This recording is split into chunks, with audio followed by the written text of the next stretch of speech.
சின்ன முயலும் மாய கேரட்டும். ஒரு அழகான காட்டில் மிட்டு என்ற குட்டி முயல் வாழ்ந்து வந்தது. அது ரொம்ப சுறுசுறுப்பானது, ஆனால் கொஞ்சம் பேராசையும் கொண்டது. ஒரு நாள் மிட்டு காட்டில் விளையாடிக் கொண்டிருந்த போது ஒரு பெரிய தங்க நிற கேரட்டை கண்டுபிடித்தது. வாவ், இவ்வளவு பெரிய கேரட்! இது முழுவதும் எனக்குத்தான் என்று மிட்டு மகிழ்ச்சியாக கேரட்டை எடுத்துக்கொண்டது. அப்போது அதன் நண்பன் குட்டி அணில் அங்கே வந்தது. மிட்டு, அந்த கேரட்டை நாம 2 பேரும் சேர்ந்து சாப்பிடலாமே என்றது அணில். வேண்டாம், நான் தான் கண்டுபிடித்தேன், எனக்குத்தான் என்று மிட்டு கேரட்டை மறைத்தது. அடுத்த நிமிடம் ஒரு ஆச்சரியம் நடந்தது. கேரட் திடீரென்று பேச ஆரம்பித்தது.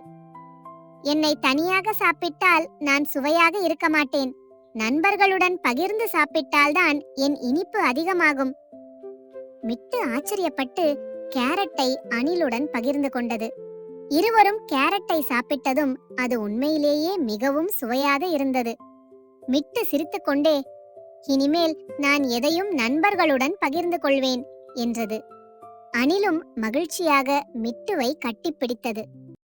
பகிர்ந்து கொடுத்தால் மகிழ்ச்சி இரட்டிப்பாகும்.